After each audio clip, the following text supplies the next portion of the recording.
కాకతీయుల గురించి ఇంట్రొడక్షన్ మనం చెప్పుకున్నాం. దాని తర్వాత లోన్కి ఈరోజు వెళ్దాం. ముందుగా పొలిటికల్ హిస్టరీ సోర్సెస్ చూసాము. పొలిటికల్ హిస్టరీ గురించి మనం మాట్లాడుకుందాం. సో మనకి ఆంధ్రప్రదేశ్ చరిత్రలో వెంగి చాళుక్యుల తర్వాత, వెంగి చాళుక్యులు ఆర్ ఈస్టర్న్ చాళుక్యస్ తర్వాత ప్రముఖ పాత్ర, మెయిన్ రోల్ పోషించిన వారు కాకతీయులు. ఎందుకు కాకతీయులు మెయిన్ రోల్ అనేసరికి ఏంటంటే, తెలుగు అంటే ఆంధ్ర జాతి, ఆంధ్ర భాష, ఆంధ్ర సంస్కృతి. జాతి, భాష, సంస్కృతి తూర్పు చాళుక్యుల కాలంలో ప్రారంభమైంది, రూపుదిద్దుకుందనమాట. అయితే తెలుగు మాట్లాడే ప్రజలందరినీ, రాయలసీమ, తెలంగాణ, కోస్టల్ బెల్ట్, కోస్తాంధ్ర తెలుగు మాట్లాడే ప్రజలందరినీ కూడా భౌగోళికంగా, రాజకీయంగా ఏకం చేసి మొత్తం ఆంధ్రదేశాన్ని పరిపాలించిన ఘనత మనకి కాకతీయులకే దక్కుతుంది. ఇంకెవరు లేరు మళ్ళీ ఏపీ హిస్టరీలో. మొత్తం ఆంధ్రదేశం మొత్తాన్ని ఏకం చేసి పరిపాలించిన ఘనత కాకతీయులకే దక్కుతుంది. అంటే ఒక ఇంచుమించు ఒక శతాబ్దం పాటు, ఒక 100 years పాటు ఆంధ్ర సామ్రాజ్యాన్ని, మొత్తం ఆంధ్ర ప్రాంతాన్ని అంతటినీ పరిపాలించి దక్షిణ భారతదేశ చరిత్రలో ఆంధ్ర ప్రాంతానికి ఒక గుర్తింపు, ఒక రికగ్నిషన్ తీసుకొచ్చింది కూడా కాకతీయులే. How can you say that అంటే, అప్పుడే మనకి అలావుద్దీన్ ఖిల్జీ టైం నుంచి వాళ్ళు సుసంపన్నమైంది సౌత్ ఇండియా, దక్షిణ దేశం చాలా సుసంపన్నమైంది అని చెప్పి అలావుద్దీన్ ఖిల్జీ కాలంలో ఇన్వేజన్స్ వచ్చాయి. మాలిక్ కఫూర్ మనం ఆల్రెడీ చూసాము, జస్ట్ దాని గురించి విన్నాము. ఆ తర్వాత గియాజుద్దీన్ తుగ్లక్ కాలంలో తన కొడుకైన మహమ్మద్ తుగ్లక్ని పంపించాడు, అప్పుడు ఇన్వేజన్స్ రావడం. కానీ అలాగే మహారాష్ట్రలో మంచి డైనాసిటీ, అప్పుడు బాగా పాపులర్ అయిన డైనాసిటీ ఏంటి మహారాష్ట్రలో ఈ సమయంలో?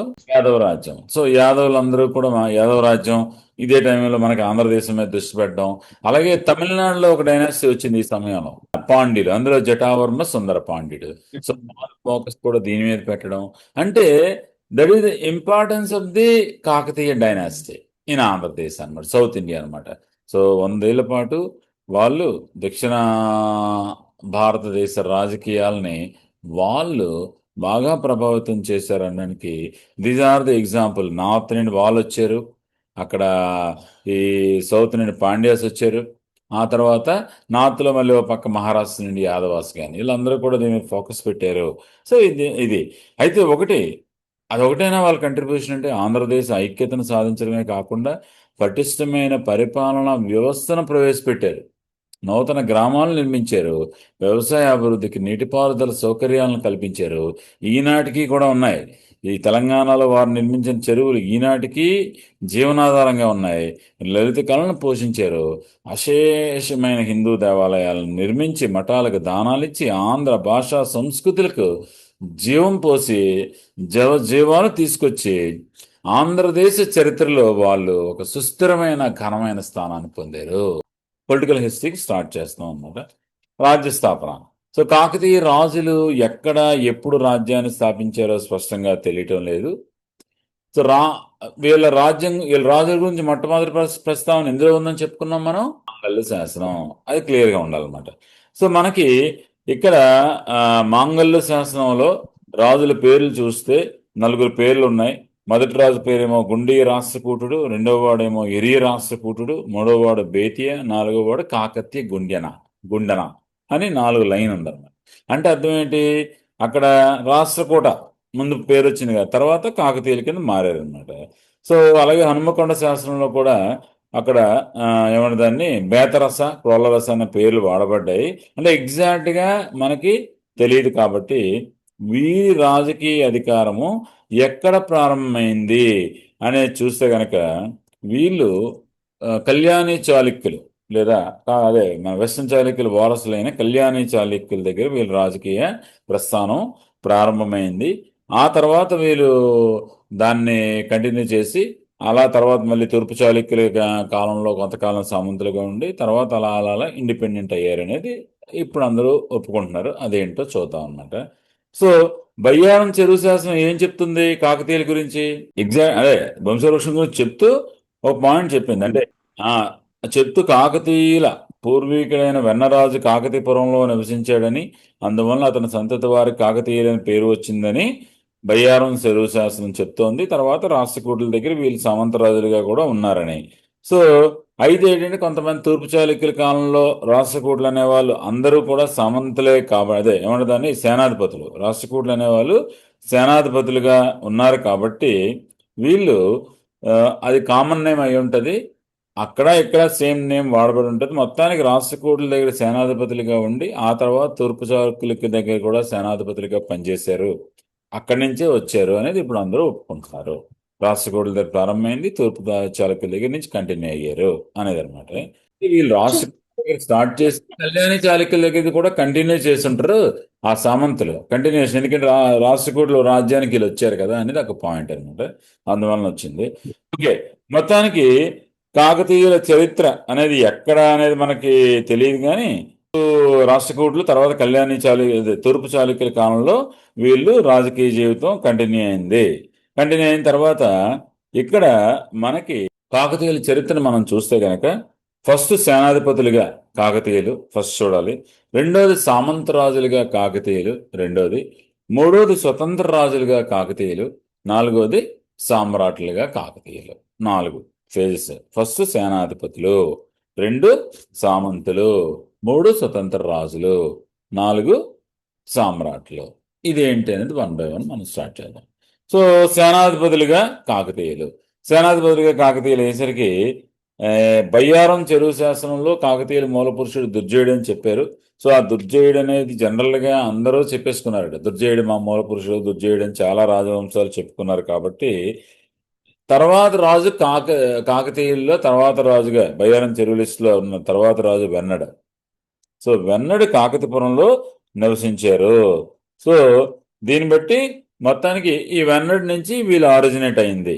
వీళ్ళు ఏదో చిన్న చిన్న పదవి ఏదో వెన్నడికి ఉంది, అతను కాలం నుంచి వీళ్ళు రైజ్ అవుతున్నారు. అలా రైజ్ అవుతున్నప్పుడు ఏమైందంటే మనకి రెండవ గుండియా అనే వ్యక్తి చాళుక్య భీమునికి రెండవ కృష్ణుడికి, అంటే తూర్పు చాళుక్యుల రాజు అయిన చాళుక్య భీముడికి రాష్ట్రకూట రాజు అయిన రెండవ కృష్ణుడికి, అప్పటికి వీళ్ళు రాష్ట్రకూటల దగ్గర సేనాధిపతులుగా ఉన్నారు కాబట్టి యుద్ధం వచ్చింది.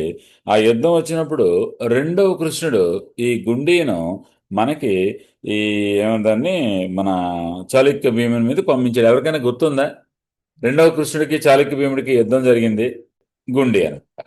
సో రాష్ట్రకూటుల తరపుల గుండియా సేనాధిపతిగా చాళుక్య భీముడు ఎవరిని పంపించాడు? అప్పుడు గండడిని పంపించాడు.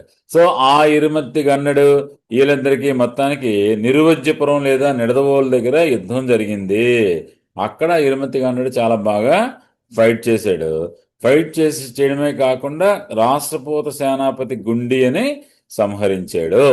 కాకతీయ వంశస్థుడైన గుండిని సంహరించి ఇరుమత్తి గన్నడు కూడా చనిపోయాడు ఆ యుద్ధంలో అన్నమాట. సో మొత్తానికి ఇది గుండి గురించి మనకు తెలుస్తుంది. గుండి అనే వ్యక్తి ఇలాగా రాష్ట్రకూటుల తరపున తూర్పు చాళుక్యులతో యుద్ధంలో పాల్గొని మరణించాడు. సో అది అయిపోయింది, గుండి అయిపోయాడు. గుండి అయిపోయిన తర్వాత ఇరియా గురించి కూడా మనకి పెద్దగా తెలియదు. ఇరియా తర్వాత మనకి కాకతీయుల కాలంలో మామూలు ఫస్ట్ ఒక బాగా గుర్తుంచుకోవాల్సిన పేరు ఎవరి పేరమ్మా? కాకతీయ గుండెన. అక్కడి నుంచి మనం మాట్లాడుకున్నాం. సో కాకతీయ గుండెన అనేవాడు ఇతని అంతవరకు కాకతీయ గుండెన కాలం వరకు రాష్ట్రకూట బిరుదులతోనే, అంటే మొదటి గుండియా, రెండవ గుండియా, ఇరియా వీళ్ళందరూ మొత్తం రాష్ట్రకూట పేరుతో అయినా సరే ఇతని నుంచి కాకతీయ వంశం లేదా కాకతీయ వంశంతో ప్రసిద్ధి చెందింది కాకతీయ గుండెన. సో కాకతీయ వంశం అనేది ఇతని నుంచి ఎస్టాబ్లిష్ అయింది. సో ఇతను ఏం చేశాడు? ఇతని కాలంలో ఇతను రాష్ట్రకూట రాజు మూడవ కృష్ణుడి దగ్గర సామంత్రిగానే ఉన్నాడు. ఇతని కాలంలో వేంగి రాజ్యంలో చాళుక్య భీముని తాలూకా ఇద్దరు కుమారులకి వారసత్వ యుద్ధం ప్రారంభమైంది. వారిద్దరి పేర్లు ఏంటి మనం అక్కడ చెప్పుకున్నాం. సో అమరావతికి దానాన్నవుడికి గొడవ ప్రారంభమైనప్పుడు ఆ సమయంలో ఏమైందంటే, సో ఈ మూడవ కృష్ణుడు తన సేనాధిపతి కాకతీయ గుండెలు ఉన్నాడు కదా, ఇతన్ని దానాన్నవుడికి సహాయంగా పంపించాడు. ఇక్కడ ఏమైంది? దానాన్నవుడుకి సహాయంగా మూడవ కృష్ణుడు కాకతీయ గుండెను, ఎవరైతే తన సేనాధిపతి కాకతీయ గుండె నుంచి పంపించాడు. ఆ యుద్ధంలో అక్కడ దానార్ణవుడేమో అమ్మరాజును ఓడించి సింహాసనం ఎక్కాడు. సో దానార్ణవుడు ఏం చేసాడు అప్పుడు? అతడు 956లో నతవాడి సీమలోని మాంగల్లు గ్రామంలో ఒక శాసనం వేయించాడు దానార్ణవుడు.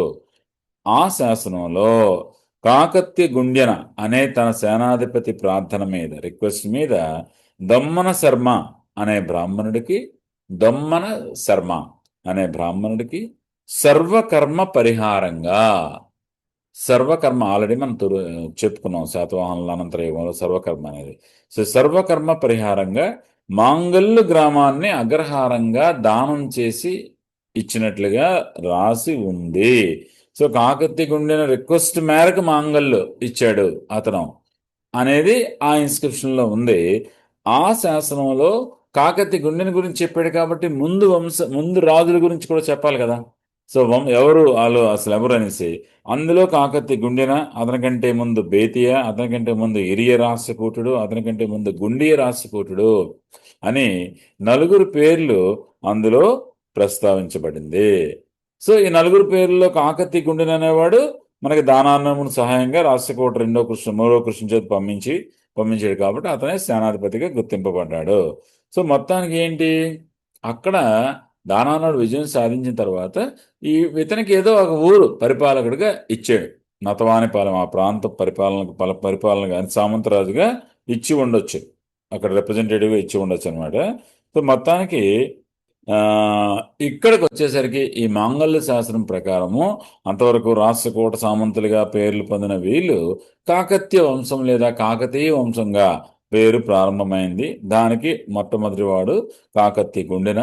దానికి ఆధారము దానార్ణవ మాంగల్య శాస్త్రము. దానికి బ్యాక్గ్రౌండ్ చూస్తే ఇక్కడ దానార్ణవుడికి తర్వాత అమ్మరాజుకి జరిగిన యుద్ధంలో రాష్ట్రకూట రాజు అయిన మూడవ కృష్ణుడు తన సేనాధిపతి కాకత్య గుండెను పంపించడం, అతను ఆ యుద్ధంలో అక్కడ రెండవ అమ్మరాజును ఓడించడం, దానార్ణవుడు ఎస్టాబ్లిష్ అవ్వడం. దానికి రీజనం నతవాడి అనే ప్రాంతం మొత్తానికి వచ్చిండొచ్చు, ఎందుకంటే దానార్ణవుడు సాయం చేశాడు కాబట్టి. అక్కడి నుంచి దానార్ణవుడి చేత చిన్న రాజ్యం ఏదో ఎస్టాబ్లిష్ చేసిన కాకతీయ గుండెన తర్వాత ఏం చేశాడంటే అక్కడ కొరవిసీమ మీద దండెత్తాడు. ముదిగొండ చాళుక్యులు పరిపాలిస్తారు. వీళ్ళందరూ డైనాసిటీలు ఒకసారి ఒక క్లాస్లో పరిచయం చేస్తాను. కొరవిసీమ మీద దండెత్తాడు అనమాట. సో మొత్తానికి ఆ కొరవిసీమ ఆలని తరిమి అతడు కొరవిసీమను ఆక్రమించుకున్నాడు. అయితే ఇక్కడ ఏమైంది, అంత బాగానే ఉంది, కాకర్తి గుండెన కొద్దిగా రైజ్ అవుతున్నాడా అన్న సమయంలో మనకి ఆంధ్ర ప్రాంతంలో ఈ దానార్ణవుడికి ఒక ట్విస్ట్ వచ్చింది.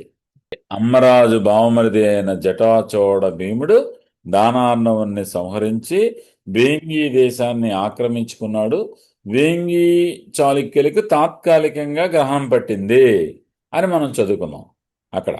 సో ఇదే సమయంలో ఏమైంది, ఇక్కడ జటాచోడ భీముడు వచ్చాడు ఇక్కడికి, ఈ ప్రాంతానికి. సో ఇదే సమయంలో ఏమైందంటే తెలంగాణలో లేదా అటువైపు ఆ పైకి వెళ్ళేసరికి రెండవ తైలపుడు రాష్ట్రకూట రాజ్యాన్ని ఎండ్ చేశాడు. రెండవ తైలపుడు రాష్ట్రకూట రాజు అంటే కళ్యాణి చాళుక్యులు అమర్చారు. అక్కడ కళ్యాణి చాళుక్యులు వచ్చారు, ఇక్కడేమో జటాచోడ భీముడు వచ్చాడు. సో ఈ రెండు సంఘటనలు జరిగేసరికి ఇక్కడ ఇక్కడ మన ఈ కాకతీయులకి ఏం ట్విస్ట్ వచ్చిందో చూద్దాం. ఎప్పుడైతే ఈ రెండు సంఘటనలు వచ్చాయో ఈ కొరవిసీమ ఉంది కదా, కొరవిసీమని ఎవరు జయించారు? ఇతను కదా జయించాడు. ఎవరు? కాకతీయ గుండెని. కాబట్టి ఆ ముదిగొండ చాళుక్య రాజు బొట్టు బేతరాజు, మరీ పొలిటికల్ ఎక్కువ అయిపోతుందని చెప్పలేదు నాకు.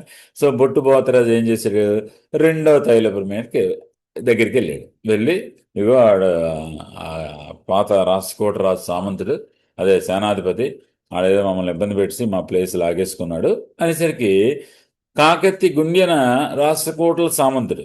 సో అతనికి అపనెంట్ అని చెప్పి అపనెంట్ అయిన ఈ ముదిగొండ చాళుక్యరాజు వీడికి వచ్చాడు. కాబట్టి ఇతను ఏం చేశాడంటే రెండవ తైలప్పుడు తన సేనాధిపతి అయిన ఎర్ర సేనాని, ఎందుకంటే ఇతను ఎర్ర సేనాని మీకు ఇంపార్టెంట్, గూడూరు శాసనం ఎవరేశారు? విరియాల కామసాని.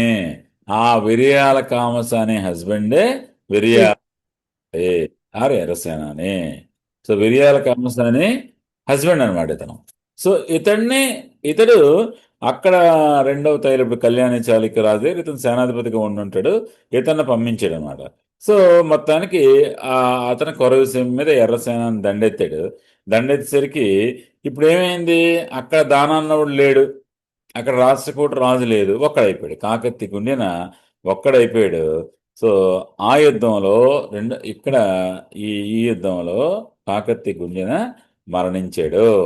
మళ్ళీ ముదిగొండ చాళుక్య రాజులకి ఆ కొరవిసీమ వెళ్ళిపోయింది. సో మరణించడం వలన తాత్కాలికంగా ఈ వరంగల్ ప్రాంతాలన్నీ రెండవ తైలపుడు చేతిలోకి వెళ్ళిపోయి కాకతీయ రాజ్యం పోయింది. స్టార్టింగ్లోనే కాకతీయ రాజ్యం 2 ఊర్లు, నతవానిపాలెం, కొరసీమ. సో కాకతీయ రాజ్యమే పోయింది, మొత్తం ఆ ప్రాంతం అంతా కళ్యాణి చాళుక్య రాజు అయిన రెండవ తైలపుడు చేతిలోకి వెళ్ళిపోయింది. అప్పుడు కుమారుడు మొదటి బేతరాజు చిన్న పిల్లాడు. సో రాజ్యం లేకుండా పోయింది. ఇది ట్విస్ట్ అన్నమాట కాకతీయుల చరిత్రలో. సో మొదటి బేతరాజుకి రాజ్యం లేదు, తండ్రి చనిపోయాడు అనమాట. అప్పుడు ఇక్కడ మనకి కాకతీయ గుండెన మరణం తర్వాత కాకతీయ రాజ్యాన్ని పునఃప్రతిష్ఠ చేసి కాకతి రాజ్య స్థాపనాచార్య అని బిరుదు వహించినది ఒక, మామూలుగా కాకతి రాజ్య స్థాపనాచార్య అంటే ఎవరి పేరు చదువుతాం మనం? రేచర్ల రుద్రుడు కదా, గణపతి దేవుడు జైల్లో ఉన్నప్పుడు దాన్ని ప్రొటెక్ట్ చేశాడు కదా. రేచర్ల రుద్రుడి కొడుకు రేచర్ల ప్రసాద్ ఇచ్చాడు. సో అంతకంటే ముందే కాకతీయ రాజ్యాన్ని ముందే నిలబెట్టిన ఒక వ్యక్తి విరియాల కామసాని. ఆమె విరియాల ఎర్రసేనాని భార్య. సో యాక్చువల్గా ఏంటంటే ఆమె వరుసకి సోదరు అవుతుందట, కాకతీయ గుండెనికి సిస్టర్ అవుతుందట. అంటే బేతరాజుకి ఏంటి, మేనత్ అనమాట. ఇద్దరు వేరువేరుగా ఉన్నా, మరి భర్తే సంహరించేసిన మేనల్లుడి కోసం ఆమె ఆలోచించి బేతరాజు దిక్కులేని వాడైపోయాడని భర్తకి చెప్పి మేనల్లుడికి సహాయం చేయడానికి అక్కడ మరి రెండవ తైలప్పుడు మరి వాళ్ళ మాట వింటాడు కాబట్టి భార్యాభర్తలు ఇద్దరు వెళ్ళి రెండవ తైలపుడిని రిక్వెస్ట్ చేస్తే అప్పుడు అతడు బేతరాజుకి హనుమకొండ ప్రాంతాన్ని ఇచ్చాడు. హనుమకొండ ఆ విధంగా బేతరాజు రూలర్ అయ్యాడు. సో రెండవ తైలపుడు లేదా కళ్యాణి చాళుక్య రాజుకి ఇతడు సామంతుడిగా ఉంటూ అక్కడ ఏమంటే దాన్ని హనుమకొండ ప్రాంతాన్ని ఇతను పరిపాలించడం మొదలుపెట్టారు. సో అంతవరకు రాష్ట్రకూట సామంతులుగా ఉన్న కాకతీయులు మొదటి బేతరాజు కాలం నాటికి ఈ నాగస్వామి విరియాల కామస్వామి గారి వలన రెండవ కళ్యాణి చాళుక్యులకి సామంతరాజులుగా కొత్త జీవితాన్ని ప్రారంభించారు. అందుకే కాకతీయ రాజ్యాన్ని నిలిపినందువలన ఎర్రసేనాని లేదా విరియాల కామసాని భర్త ఎర్రసేనాని ఇద్దరు కూడా కాకతీయ రాజస్థాపనాచార్య అనే బిరుదులు పొందారు. అది క్లియర్. అందువలన రేచర్ల రుద్రుడు కూడా వీళ్ళకి యాడ్ అవుతాడు. సో దీని తర్వాత ఇతడు మా మొదటి బేతరాజు వచ్చాడు. ఇతడు సుదీర్ఘకాలం పరిపాలించాడు, 50 సంవత్సరాలు పరిపాలించాడు. గరుడ బేతరాజు అంటారు అనమాట. ఇతడినే కాకతీయులకి మూల పురుషుడిగా భావిస్తారు కొంతమంది అనమాట. కాకతీయ గుండెన తర్వాత ఇతను ఇండిపెండెంట్, అదే చిన్న ఇండిపెండెంట్ హనుమకొండలోని చిన్న రాజ్యానికి వచ్చాడు కాబట్టి ఇతను భావిస్తారనమాట. సో అంటే ఏంటంటే, ఎందుకు ఇండిపెండెంట్ రూలర్ అంటారంటే ఇతను మొదటి బేతరాజు ఈవెన్ కాకతీయ గుండెన వరకు సైన్యాధిపతులే. ఒక చిన్న ఊరికైనా స్వతంత్ర రాజులుగా వారు పరిపాలించలేదు. అక్కడ అక్కడ అతను సైన్యాధిపతిగానే ఉంటూ అక్కడ ఆ ప్రాంతానికి చిన్న ప్రాంతం ఇచ్చాడు. తర్వాత కొరసీమను ఆక్యుపై చేసి ఈ లోపల చచ్చిపోయాడు అతను. అందువలన ఒక స్వతంత్ర రాజ్యం అనేది ఇతని కాలం నుంచే ప్రారంభమైంది. అది. సో మొత్తానికి ఆ తర్వాత ఏమైందో చూద్దాం. మొదటి బేతరాజు ఆ, కాలంలో ఇంచుమించు కంటిన్యూ అయింది, బాగానే చిన్న ఊరే కదా హనుమకొండ, పరిపాలించాడు. సో అతని కుమారుడు ఇతని తర్వాత మొదటి ప్రోలరాజు వచ్చాడు రాజ్యానికి. మొదటి బేతరాజు తర్వాత మొదటి ప్రోలరాజు. ఇతని కాలంకి వచ్చేసరికి అరౌండ్ 1050 టు 1075, 1050 to 1075 గుర్తుంచుకొని అవసరం లేదు పీరియడ్. ఇక్కడ ఈ 1075కి మనకేమైందండి, ఈ ప్రాంతంలో ఆంధ్రదేశంలో ఈస్టర్న్ చాళుక్యులు రాజరాజ నరేంద్రుడు ఆ పరిపాలించిన కాలం. అప్పుడు ఎవరెవరికి యుద్ధాలు జరిగాయి ఆంధ్రదేశంలో? చోళులకి, కళ్యాణి చాళుక్యులకి యుద్ధాలు జరిగాయి కదా ఆ టైంలో అన్నమాట. సో అలాగా ఇతను ఎవరిని సపోర్ట్ చేయాలి? చాళుక్యుని సపోర్ట్ చేయాలి, ఎందుకంటే సామంతరాజు కాబట్టి. మొదటి సోమేశ్వరుడు అంటే అప్పుడు కళ్యాణి చాళుక్య రాజు అతన్ని సపోర్ట్ చేస్తూ ఆ యుద్ధాల్లో పాల్గొన్నాడట. పాల్గొనడం వలన ఆ యుద్ధాలన్నీ మనకి అవసరం లేదు, కానీ ఈ యుద్ధాల్లో ఇతడు చాలా విజయాలు సాధించాడు. మొదటి సోమేశ్వరుడు దానికి చాలా ఆనందపడి ఇతనికి వంశపారంపర్య హక్కులతో హనుమకొండని ఇచ్చేసి సామంత ప్రభువుగా రికగ్నైజ్ చేశాడు. సో మొట్టమొదటిగా వంశపారంపర్య హక్కులతో సామంత ప్రభువుగా రికగ్నైజ్ చేస్తూ ఒక గుర్తింపు పత్రం ఇచ్చేసాడు. అంటే కాకతీయులు పూర్తి స్వతంత్రులయ్యారు. మొదటి ప్రోలరాజు కాలంలో పూర్తి స్వతంత్రులయ్యారు అనమాట. వంశపారంపర్య హక్కులతో ఇచ్చేసాడు, పూర్తి స్వతంత్రులు అయ్యారనమాట. సో తర్వాత ఓరుగల్లు అనే ప్రాంతం కూడా అక్కడ ఎవరో రాజు ఉంటే ఆ రాజును ఓడించి, అతను గొడవత్తి దుగ్గరాజు అని అతను రాజును ఓడించి ఓరుగల్ను కూడా అతడు ఆక్యుపై చేసుకున్నాడు. ఓరుగల్ను కూడా ఇతను దీని కింద పెట్టుకున్నాడు అనమాట.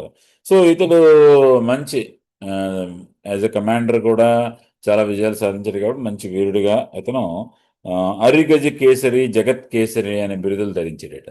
జగత్ కేసరి, హరిగజ కేసరి అనే బిరుదులు ఇతను విజయాలకు అనమాట.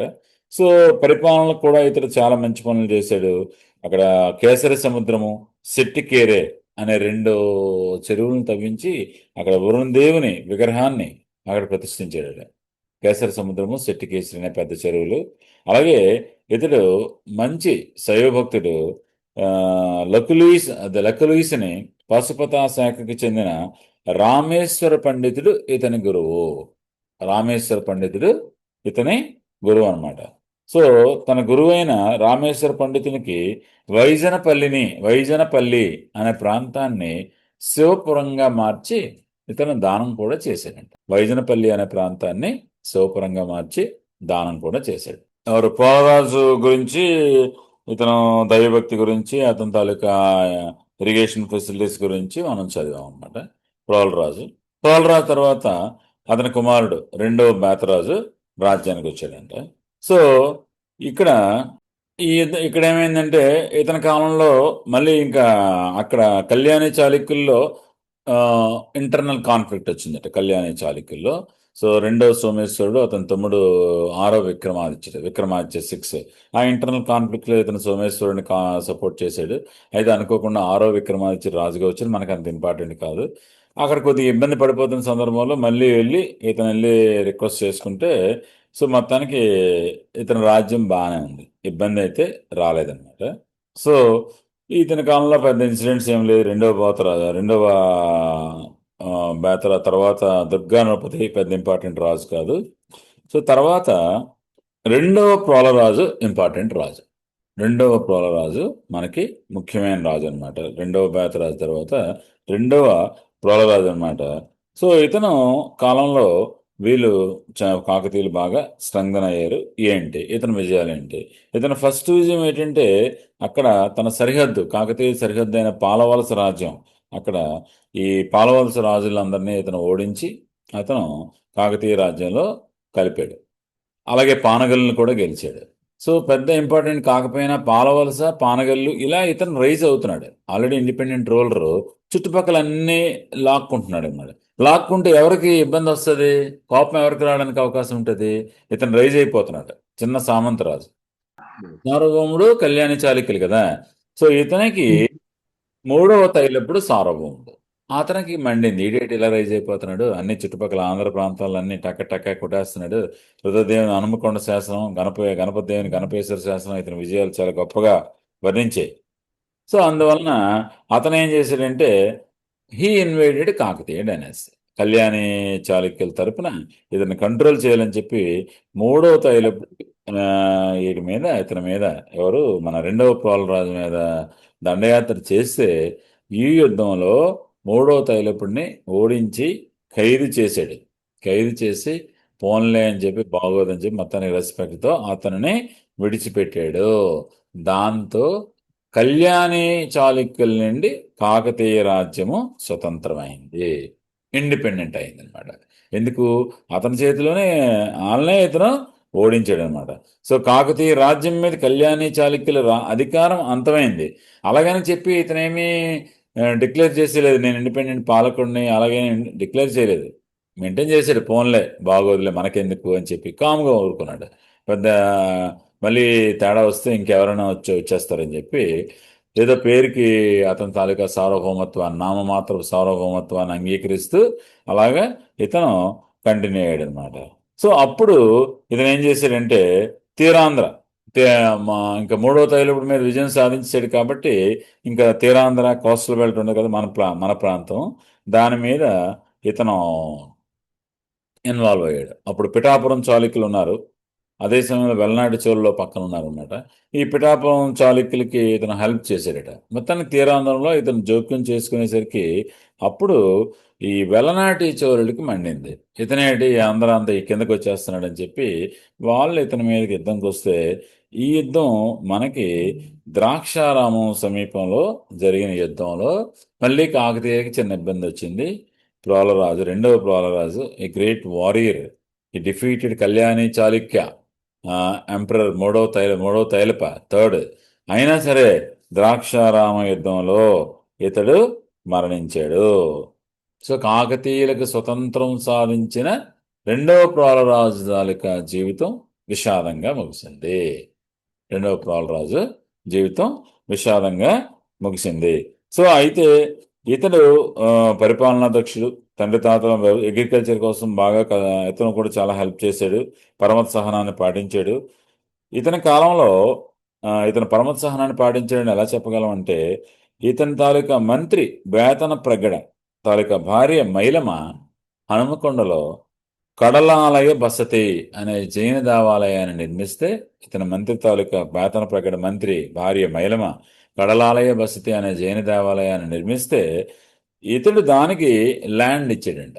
ఇతను భూమిని ఇతను దానం చేశాడు. సో మొత్తానికి ప్రోలరాజు మరణానంతరము అతని కుమారుడు రుద్రదేవుడు రాజ్యానికి వచ్చాడు. ఇంతవరకు క్లియరా? మొదటి రుద్రదేవుడు ప్రతాపరుద్ర వన్ రాజ్యానికి వచ్చాడు. సో ప్రోలరాజు మరణించిన తర్వాత అయితే పోలరాజు ఏం చేశాడు, సార్వభౌముని ఓడించాడు, కళ్యాణ చాళుక్య రాజును ఓడించాడు.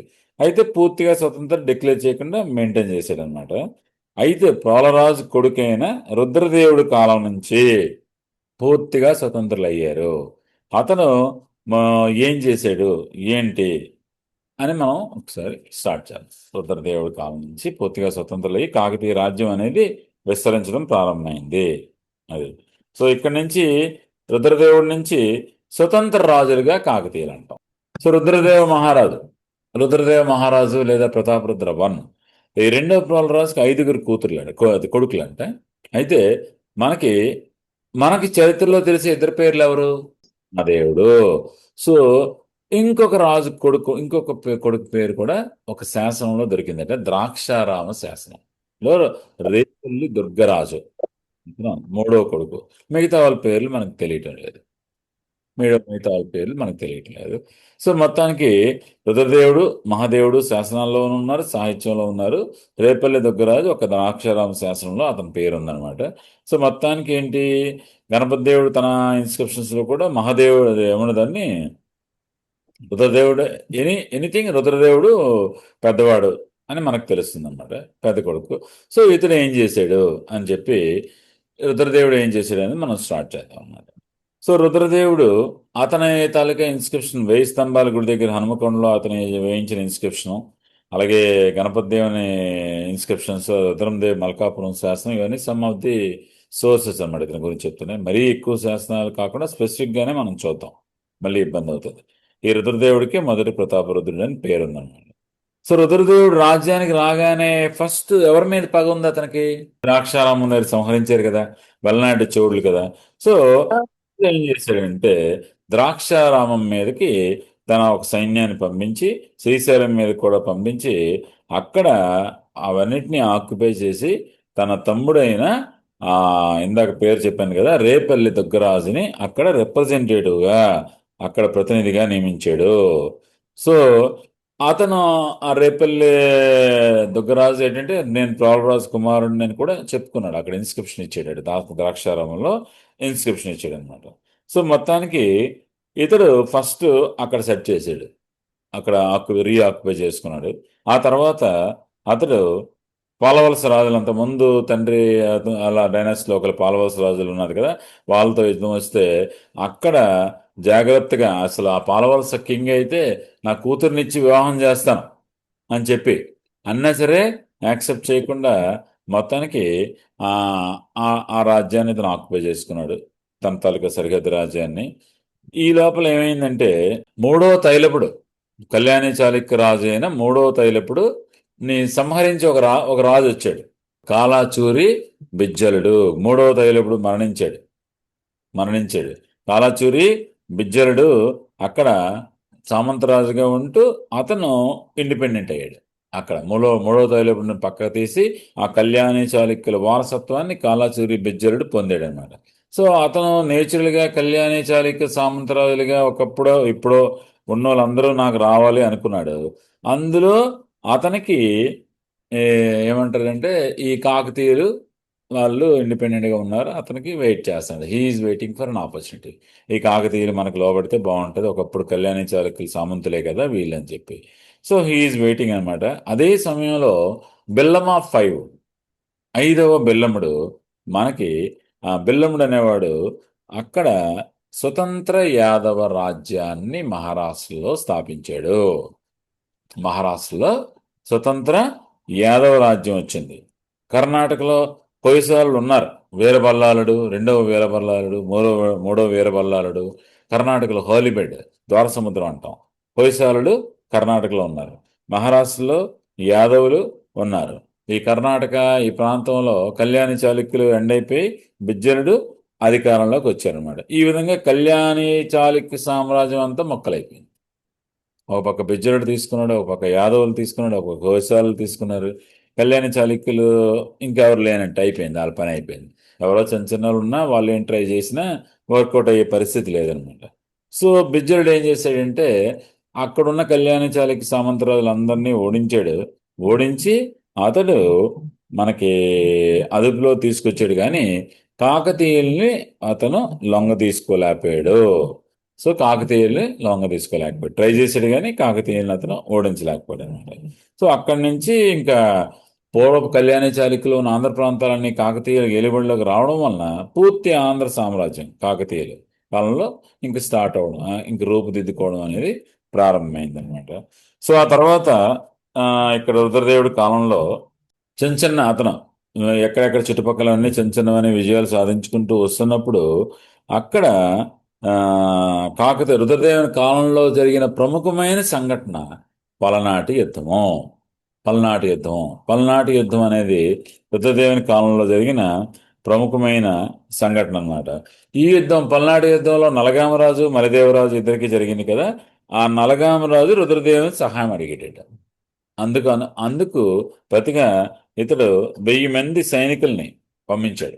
1000 మంది సైనికుల్ని నలగామరాజుకి సహాయంగా పంపించాడు. చివరికి ఏమైంది, అక్కడ ఆ నలగామరాజు ఏమంటారు దాన్ని, యుద్ధంలో విజయం సాధించాడు. మలిదేవరాజు ఓడిపోయాడు. అయితే అక్కడ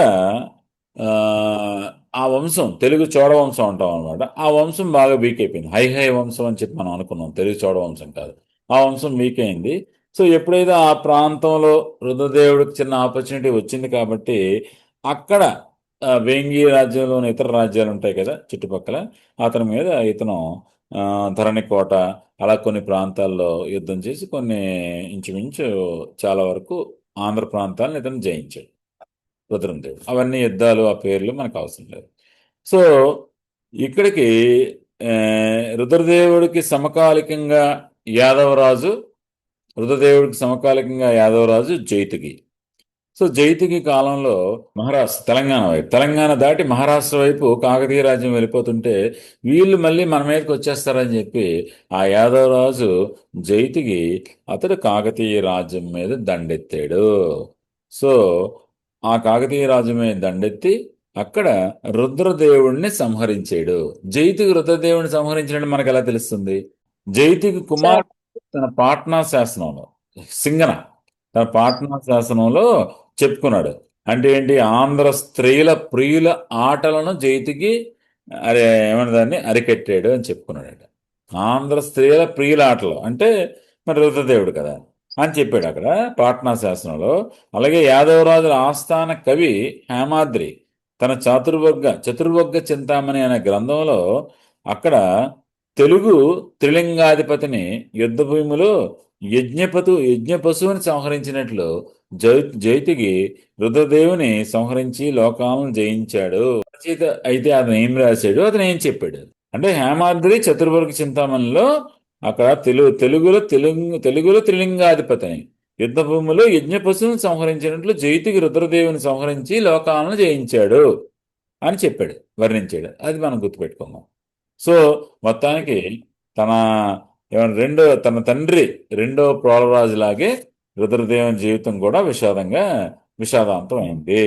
సో అయితే రుద్రదేవుడు కేవలం రాజ్య విస్తరణ చేసిన వాడు కాకుండా సకల కళా పోషకుడు, స్వయంగా కవి, విద్వాంసుడు, కవుల పాలిట కల్పతరు అని పిల్లల మర్రి శాసనం చెప్తోందట. పిల్లల మర్రి నాయిరెడ్డి శాసనం చెప్తోంది. అతను మంచి హైలీ ఇంటలెక్చువల్ అని చెప్పి. అలాగే ద్రాక్షారామ శాసనం ఏమో రుద్రదేవుడు విజయభూషణుడు అని పేర్కొంది, ఎందుకంటే మరి ద్రాక్షారామ విజయం సాధించాడు కాబట్టి. అలాగే బద్దెన రాసిన నీతి శాస్త్ర ముక్తావళిలో ఒక పద్యాన్ని ఆధారంగా తీసుకుని అతడు నీతి శాస్త్రం అనే రాజనీతి గ్రంథాన్ని రచించాడు అంటారు. సో ఇది కాకుండా 1000 స్తంభాల మండపం, హనుమకొండలో 1000 స్తంభాల మండపాన్ని నిర్మించి దానిలో రుద్రేశ్వరం అనే పేరుతో త్రికూట ఆలయాన్ని నిర్మించాడు. అదొక పాయింట్. సో పిల్లలమర్రి మంత్రకూటాల్లో ఇతని ఆజ్ఞతో ఇతని సేనాధిపతి గంగాధరుడు అనేక దేవాలయాలు నిర్మించాడు. ఇవన్నీ ఆర్ట్ అండ్ ఆర్కిటెక్చర్లో మనం చూస్తాం అన్నమాట. సో ఓరుగల్లు కోటను నిర్మాణాన్ని రుద్రదేవుడు ప్రారంభించాడని కొలని గణపతి దేవుని శివయోగ శాస్త్రం అనే గ్రంథం కూడా చెప్తోంది. సో రుద్రదేవునికి రాయి గజకేసరి, ఆ మాటకు వస్తే అందరికీ గజకేసరులు అనేవి వాళ్ళు రాయి గజకేసరులు అందరూ వాళ్ళు ధరించారు కదా బిరుదులు. సో రుద్రదేవుడు మంచి పోరాట యోధుడు, మహావీరుడు అని చెప్పి హనుమకొండ శాసనం కానీ, అలాగే గణపతి దేవుని గణపేశ్వర శాసనం అంటే అతను నేలమట్టం చేసిన పట్టణాలకు సరిపోయేటట్లుగా ఓరుగల్లో నగరాలు, కోటలు నిర్మించాడని చెప్పి గణపేశ్వర శాసనం చెప్తారు. ఇవన్నీ గుర్తుపెట్టుకుని అవసరం లేదు. That is the greatness of Rudradeva మహారాజు, లేదు ప్రతాపరుద్ర అన్నమాట. సో మొత్తానికి రెండవ ప్రోలరాజు ప్రారంభించిన రాజ్య విస్తరణ విధానాన్ని రుద్రదేవుడు కొనసాగించి దక్షిణ దేశ రాజ్యాల్లో కాకతీయ రాజ్యాన్ని ప్రథమ శ్రేణి రాజ్యంగా తీర్చిదిద్దాడు. సో గోదావరి కృష్ణానదుల మధ్య భాగం అంతా కాకతీయుల రాజ్యంలో కలిసింది. So this is the contribution. So అతను ఇక్కడ రుద్రదేవుడు చనిపోయిన తర్వాత అతని తమ్ముడైన మహాదేవుడు రాజ్యానికి వచ్చాడు. సో ఇతని కాలం నాటిది ఒకటే ఇన్స్క్రిప్షన్ అనుకుంటా దొరికింది. అందులో పరిపాలనా విశేషాలు ఏమీ లేవన్నమాట. అయితే ఇక్కడ ఏమన్నా దాన్ని ఈ యనమదల శాసనం, మహాదేవుడు యుద్ధంలో ఏనుగు చెక్కిలిపై నిద్రించి అప్సరసల ఒడిలో మేల్కొన్నాడని వర్ణించింది. అంటే అర్థం ఏంటంటే యుద్ధంలో మరణించాడని. యాదవ్ సింగన ఇంకొక ఇన్స్క్రిప్షన్లో కూడా ఏమన్నా దాన్ని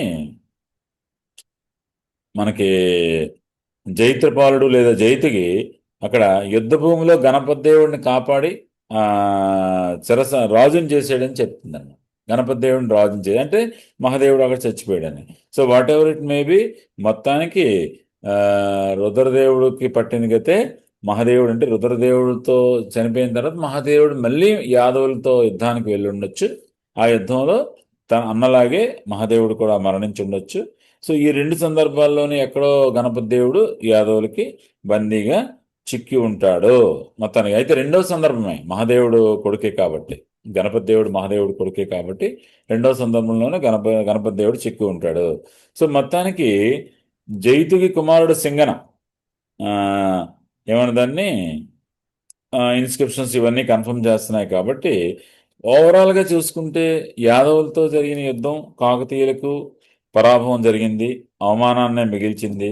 ఇద్దరు రాజులు మరణించారు, గ్రేట్ కింగ్స్ అయిన ప్రతాపరుద్ర వన్ లేదు రుద్రదేవ అండ్ మహాదేవ అండ్ గణపతి దేవుడు బందీ కావడం విషాద ఘట్టం అన్నమాట.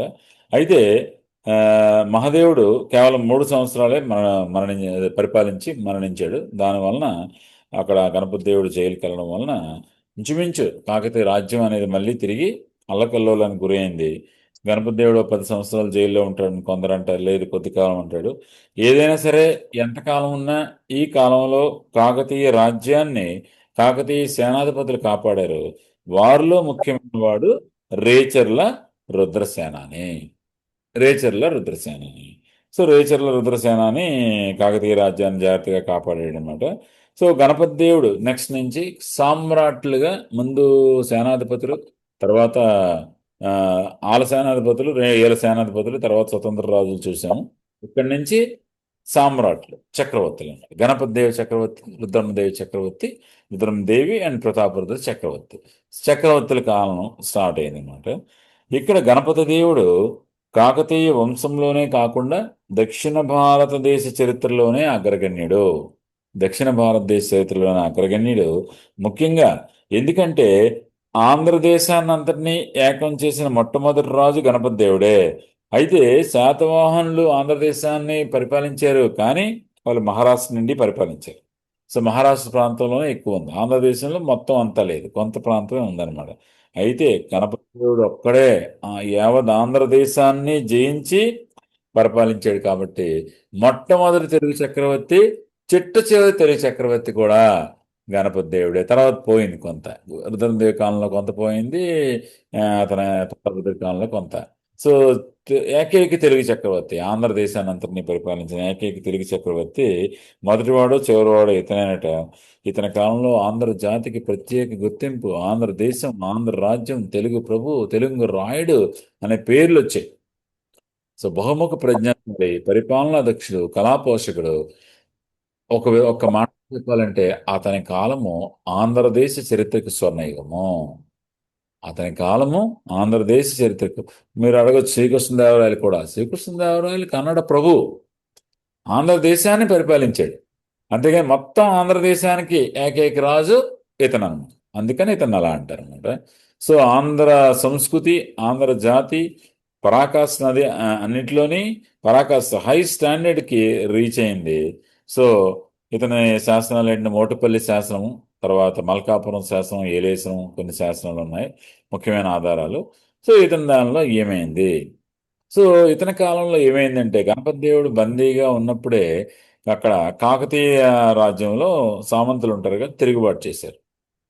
ప్రతి చోట సామంతులు తిరుగుబాటు చేసేసరికి అక్కడ చోళరాజు అయిన మూడవ కులోత్తంగుడు ఈ వేంగిలో తనకు కొంతమంది సామంతులు ఉన్నారు, కొంతమంది. సో వాళ్ళ మీద అతనికి ఆ, యుద్ధానికి వచ్చాడనమాట. సో అతడు ఏం చేశాడంటే ఆంధ్రదేశంలో తిరుగుబాట్లన్నీ అణిచివేసి, కొన్ని సామంత రాజ్యాలు ఉన్నాయి ఆయనకి, అతడు కాకతీయుల తాలూకా ఓరుగల్లులో ప్రవేశించాడట. ఓరుగల్లులో ప్రవేశించేసరికి సో ఓరుగల్లుని కూడా అతను కంట్రోల్ చేసుకుని వెళ్ళిపోయాడు. అతనేం ఆక్యుపై చేసినట్టు లేదు, కానీ ఓరుగల్లు వచ్చాడు అని మనకు తెలుస్తుంది. సో ఆ తర్వాత ఏమైంది, ఒక రాజు ఓరుగల్లు, ఇక్కడ రాజు లేడు, ఇంకా అస్తవ్యస్తం అయ్యేసరికి అందరూ కూడా ఇలాగా అలాగా అనేసరికి అప్పుడు రేచర్ల రుద్రసేన నిలబడి ఒక సామంతుడు తల నరికి కోట గుమ్మానికి వేలాడగట్టి, మిగతా వాళ్ళు ఎవరైనా రండి, మీకు కూడా ఇదే పని అవుతుంది అని చెప్పి అతడు అక్కడ ఒక అందరినీ ఫియర్ సైకోసిస్ లేదా భయభ్రాంతులకు గురి చేశాడు. ఆ భయభ్రాంతులకు గురి చేసేసరికి ఇంకా అందరూ కూడా ఇంకా స్టెబిలైజ్ అయ్యారు. అందుకని కాకతి రాజ్య సముద్ధరుడు అనే పేరు కూడా అతనికి వచ్చింది. కాకతి రాజ్య స్థాపనాచార్య మనం ఆల్రెడీ చెప్పుకున్నాం. కాకతి రాజ్య సముద్ధరుడు ఆర్ కాకతి రాజ్య స్థాపనాచార్య, రెండు కూడా ఇతని బిరుదులే అనమాట. సో వెలిగోటి వారి వంశావళి కాకతీయుల చరిత్రకు ప్రధానమైన ఆధారం. ఇందులో రేచర్ల రుద్రసేనుని గురించి చాలా గొప్పగా చెప్పడం జరిగింది. రేచర్ల రుద్ర గురించి చాలా గొప్పగా చెప్పడం జరిగింది. ఎవరు విడుదల చేశారు, ఎందుకు విడుదల చేశారు? హొయసాలుడు, వీరబల్లాలుడు అక్కడ యాదవ రాజ్యమే దండెత్తాడు, యాదవులు కొన్ని ప్రాంతాలను జయించాడు. ఈ కర్ణాటక, ఈ వీరబల్లాలుడు బోన్ ఆఫ్ కంటెన్షన్ ఉండాలి కదా, వాళ్ళు మహారాష్ట్రలో ఉన్నారు కదా. ఈ ఆంధ్ర ప్రాంతం ఏదైనా స్ట్రాంగ్ ఎంపైర్ ఉంటే వీళ్ళు కొట్టుకుంటారు, మన మీదకి రారురా బాబు అని చెప్పి దూరదృష్టితో వాళ్ళు ఆలోచించారనమాట. సో మొత్తానికి హొయసాల బల్లాలుడు కర్ణాటక ప్రాంతాన్ని జయించడం, అదే కొన్ని ప్రాంతాలని మహారాష్ట్ర మీదకి యుద్ధానికి వచ్చి కొన్ని ప్రాంతాలను జయించడం వలన ఈ కాకతీయ రాజ్యం గణపతి దేవుని వదిలేస్తే గనక కాకతీయ రాజ్యం హొయసాలకు వ్యతిరేకంగా పోరాడుతుంది, మనతో మంచిగా ఉంటాడు, ఎందుకు మరి క్షమాభిక్ష పెట్టాడు కదా అనే రెండు కారణాల వలన సో స్నేహ సంబంధాలు వస్తాయని చెప్పి ఆ జైతిగా ఆలోచించి అక్కడ గణపతి దేవుని విడిచిపెట్టాడు. సో మొత్తానికి గణపతి దేవుడు అక్కడ గణపతి దేవుడు రాజ్యానికి వచ్చేసరికి కులోత్తుంగ చోళుడు, మూడో కులోత్తుంగ చోళుడు అక్కడ ఉన్నాడు చోళ రాజ్యంలో. ఆ తర్వాత వలనాటి ఏమో పృథ్వీశ్వరుడు, చాలా చిన్న చిన్న రాజ్యాలు, రకరకాల రాజ్యాలు ఉన్నాయి పేర్లు. సో ఇక్కడ కొన్ని కింగ్డమ్స్ ఉన్నాయి. సో ఇక్కడ గణపతి దేవుడు ఏం చేశాడు, తనకు వచ్చినప్పుడు ఏం చేసాడనేసరికి గణపతి దేవుడు ఫస్ట్ ఫోకస్ ఏం చేశాడంటే ఈ వేంగి ఆంధ్ర ప్రాంతాన్ని మనం జయించాలి అని చెప్పి ఆ వెలనాటి చివరి రాజు పృథ్వీశ్వరుడు సమయంలో మొత్తాన్ని ఆంధ్ర ప్రాంతాన్ని ఇతడు జయించాడు అనమాట. సో ఇక్కడ తీరా అంటే తెలంగాణ ఎలాగా వాళ్ళ ఫాదర్ వాళ్ళ తాతగారు ప్రోలరాజు మధుర ప్రతాప్ రుద్రుడి వల్ల వచ్చింది కాబట్టి ఆంధ్ర మీద ఇతను ఫోకస్ చేశాడు అనమాట. జాగ్రత్తగా ప్లాన్ చేసి వేంగిని ఇతను జయించాడు అనమాట. సో దానికోసం ఒక మ్యారేజ్ అరేంజ్ కూడా చేసుకున్నాడు అనమాట. అక్కడ వేంగి తాలూకా ఒక సామంతరాజులైన ఎవరు వీళ్ళు, ఇతను కోట వంశస్థుల కుమార్తె అయిన గణపాంబనిచ్చి వివాహం చేసుకుని మొత్తానికి ఆ, వేంగి మీద అందరితో కలిసి యుద్ధానికి వెళ్ళి బెజవాడని ఆక్యుపై చేసుకున్నాడు. గణపతి దేవుడు బెజవాడని ఆక్యుపై చేసుకున్నాడు అనమాట. సో ఇదంతా జాగ్రత్త ఇచ్చిన చేబ్రోలు శాసనం మనకు చెప్తుంది అనమాట. ఇతను ఇలాగ బెజవాడని వేంగి ప్రాంతాన్ని ఆక్యుపై చేసుకున్నాడని. సో ఆ తర్వాత దివిసీమ, ఆ దివిసీమ ఆ రాజు మీద దండెత్తి అతన్ని ఇబ్బంది పెట్టకుండా అతని ఇద్దరు పిల్లలైన నారాంబ పేరాంబల్ని వివాహం చేసుకున్నాడు. దివిసీమ ఆ రాజు పేరు ఏదో ఉంటుంది, అయ్యన వంశం అనమాట. పెద్ద ఇంపార్టెంట్ కాదులేండి, పిన్నచోడు నాట్ ఇంపార్టెంట్. సో ఇలాగా ఎప్పుడైతే బెజవాడిని గెలుచుకున్నాడో ఈ దివిసీమ ప్రాంతం తీరాంధ్ర ప్రాంతం అంతా జాగ్రత్తగా ఇతని ఏలుబడిలోకి వచ్చింది అనమాట. సో ఇతని ఏలుబడిలోకి వచ్చిన తర్వాత ఎప్పుడైతే ఈ గణపతి దేవుడు ఈ కోస్టల్ బెల్ట్ మీదకి వచ్చేస్తున్నాడో ఇక్కడ మన మన వేంగి ప్రాంతానికి ఇక్కడ పృథ్వీశ్వరుడు తెలుగు చోట రాజు ఉన్నాడు కదా, అతను వెల్లనాటి చోట రాజు. సో అతను మీదకి వచ్చాడు. సో అతను ఓడించి అతను సంహరిస్తే ఆ ఏమన్నదాన్ని పృథ్వీశ్వరుని తలతో బంతాట ఆడామని గణపతి దేవుడు చెప్పుకున్నాడట. పృథ్వీశ్వర కండ క్రీడ వినోదం అంటే పృథ్వీశ్వరుడి శిరస్సుతో ఫుట్బాల్ ఆడుకున్నాడు, అప్పుడు ఆనందించాడు అనమాట. సో మొత్తానికి అక్కడ ఈ వేంగి ప్రాంతం కాకతీయుల రాజ్యంలో అంతర్భాగం అయ్యేసరికి ఈ వేంగి రాజ్యం మీద ప్రతినిధిగా గణపతి దేవుడు తన బావమరిది అయిన జాయప సేనాన్ని నియమించాడు. ప్రతినిధిగా జాయప సేనాన్ని నిర్మించాడు. సో ఇక్కడ ఏమైందంటే మనకి గణపతి దేవుడి కాలంలో నెల్లూరులో తెలుగు చోడ రాజ్యం ఒకటి ఏర్పడింది. కాకతీయుల కాలంలో గణపతి దేవుడి కంటే ముందే ఈ తెలుగు చోడ రాజ్యం ఏంటంటే ఇక్కడ ఏమంటారు, నెల్లూరు, నేటి నెల్లూరు రాజధాని.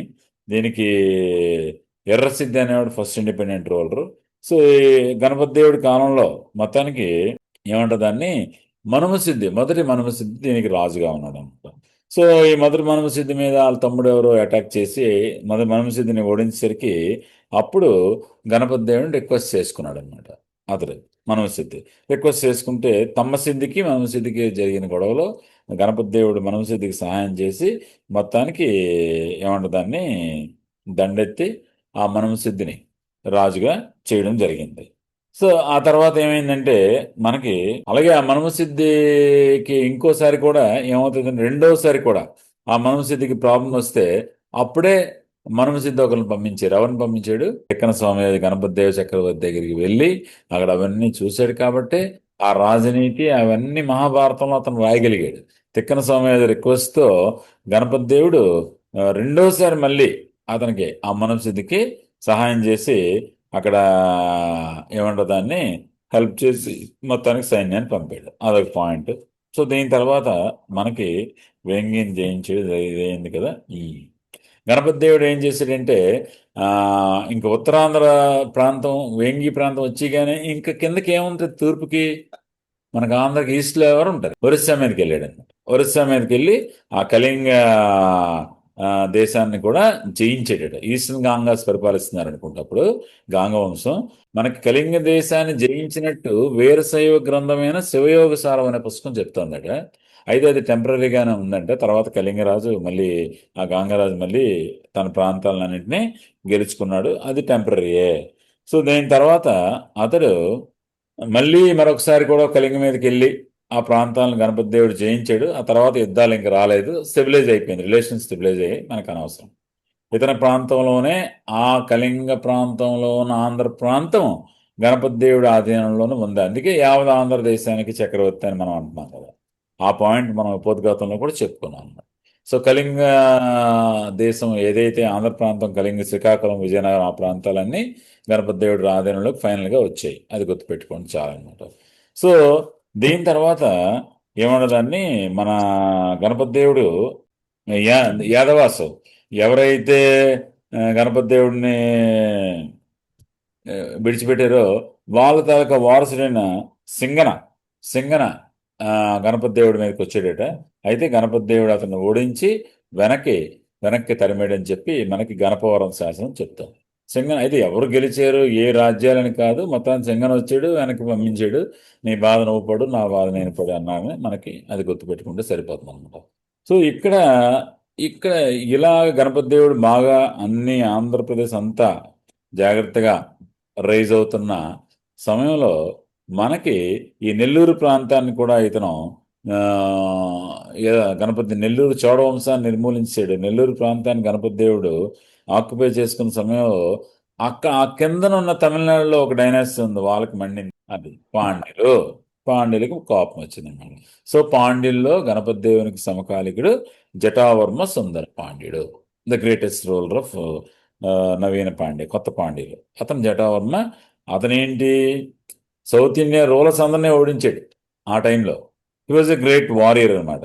సో అతడు ఏం చేశాడంటే, ఇంకా ఈ గణపతి దేవుడు ఈ నెల్లూరు చోడు అందరికీ సహాయం చేస్తున్నాడు, అదే మనవసిద్ధికి, వీళ్ళందరినీ ఓడించాలని చెప్పి అతని తాలూకా ఏబ్లెస్ట్ జనరల్ అయిన కొప్పెరు జంగడు అనే ఒక సేనాధిపతిని పంపించాడు. యాక్చువల్గా కొప్పెరు జంగడు పల్లవ వంశస్థుడంట. సో అతను ఏంటంటే చోళుల దగ్గర ఉండేవాడు. అక్కడి నుంచి ఏమంటారు దాన్ని, అప్పట్లో అందరినీ ఓడించాడు. కానీ అంత గొప్ప యోధుడు కూడా ఈ జటావర్మ సుందరపాండ్యుడి చేతిలో ఓడిపోయి అతను సామంతుడి అయిపోయాడు. సో కొప్పరి జంగడు. సో అతన్ని తన కమాండర్గా పెట్టి మొత్తానికి ఆంధ్రదేశం మీద పంపించాడు. అతడు కొప్పరి జంగడికి గణపతి దేవుడికి మొదట్లో కొప్పరి జంగడు అన్నింటినీ ఓడించి అందరినీ చాలా ప్రాంతాలను జయించాడు. సో కొప్పరి జంగుడికి గణపతి దేవుడికి డైరెక్ట్ కాన్ఫ్రంటేషన్, డైరెక్ట్గా యుద్ధం జరిగితే ఆ యుద్ధంలో గణపతి దేవుడు కొప్పరి జంగుని ఓడించి తన సార్వభౌమాధికారం అంగీకరించేటట్లుగా చేసి సామంతుడిగా మార్చాడట. సో కొప్పరిజంగుడు a great warrior of Jatavarma Sundara Pandya was defeated in the hands of the Ganapati Deva. So Ganapati దేవుడు కొప్పరిజంగుని ఓడించాడు. కానీ ఈ లోపల ఇక్కడ ఒక ట్విస్ట్ ఉంది. ఆ ట్విస్ట్ ఏంటంటే, ఈ కొప్పరిజంగుడితో యుద్ధం అవుతున్నప్పుడు ఈ నెల్లూరు రాజ్యం మీదకి వాళ్ళు ఎవరు, జటావర్మ సుందరపాండ్యుడు తాలూకా టీం అందరూ కలిసి యుద్ధానికి వచ్చేసారు గణపతి దేవుడి మీదకి. ఇది ముత్తుకూరు అనే ప్రాంతంలో, నెల్లూరుకి 13 మైళ్ళ దూరంలో ఉన్న ముత్తుకూరు అనే ప్రాంతంలో, ఇక్కడ ఈ పాండ్యసేనలకి కాకతీయులకి ఒక భయంకరమైన యుద్ధం. ఆ యుద్ధంలో కాకతీయ సైన్యము చెల్లా చెదరైంది. మొత్తం ఆ ఆ ప్రాంతం అంతా మొత్తం పూర్తిగా కాకతీయులు ఓడింపబడ్డారు. సో మొదటిసారిగా గణపతి దేవుడు మొట్టమొదటిసారిగా తన జీవితంలో యుద్ధంలో తల వంచాడు. ముత్తుకూరు అనేది it's blot in the conquest of Ganapati Deva అంటారు, మచ్చగా మిగిలిపోయింది. ఆ యుద్ధంలో అతను ఓడింపబడ్డాడు. అందువలన దక్షిణాంధ్ర యావత్తు పాండ్యుల వశమైంది. పాండ్యుల వశమైంది అనమాట. సో ఆ ప్రాంతాలపై ఆధిపత్యాన్ని పోగొట్టుకుని అతడు, అంటే అంతకు ముందంతా ఆంధ్రానంతా గెలుచుకున్నాడు, చివరిలో ముసలివాడైపోయాడు. ఆ ముసలివాడైపోయినప్పుడు ఆ ముత్తుకూరు యుద్ధంలో పాండ్యుల చేతిలో ఓడిపోవడం వలన దక్షిణ ఆంధ్ర ప్రాంతం, ఆ నెల్లూరు ప్రాంతం అంతా అతను పాండ్యులకి ఇవ్వాల్సి వచ్చింది. సో దాంతో ముత్తుకూరు విజయం తర్వాత జటావర్మ సుందర పాండ్యుడు వీరాభిషేకం చేసుకున్నాడు. నెల్లూరులో ప్రవేశించి వీరాభిషేకం చేసుకున్నాడు. గణపతి దేవుడు నిస్సహాయుడిగా చూస్తూ ఉండిపోయాడు. సో గణపతి దేవుడు తన జీవితంలో దక్షిణాంధ్రను తిరిగి తెచ్చుకోలేకపోయాడు. ఆ ఘనతను మళ్ళీ ఎవరు సాధించారు? దక్షిణాంధ్రను వెనక్కి తీసుకొచ్చిన వ్యక్తి ఎవరు? రుద్రమదేవి అక్కడ కలిపిందంట. సో మొత్తానికి కాకతీయ సామ్రాజ్యాన్ని ఎంత గొప్పగా అతను డెవలప్ చేసిన గణపతి దేవుడు 63 సంవత్సరాలు రాజ్యపాలన చేసి 80వ ఏట మరణించాడు. 80 సంవత్సరాల వయసులో మరణించాడు. సో ఇతని కాలంలో కళ్యాణి చాళుక్యులు పోయారు, వెల్నాడు చాళుక్యులు పోయారు, తంజావూరు చోళ చాళుక్య వంశం వెళ్ళిపోయింది. ఆంధ్రదేశం అంతటా కాకతీయ పాలనలోకి ఏకఛత్రాధిపత్యంలోకి వచ్చింది. ఇతడు అనేక డెవలప్మెంట్లు చేశాడు. తెలుగు పల్లవుల నుండి మోటుపల్లి ఓడరేవుని స్వాధీనం చేసుకుని రేవుపట్నాన్ని పునర్నిర్మాణం చేసి కట్టుదిట్టమైన ఏర్పాట్లు చేసి అక్కడ అభయ శాసనం వేయించాడు. వ్యాపార చట్టం అక్కడ రాయించాడు.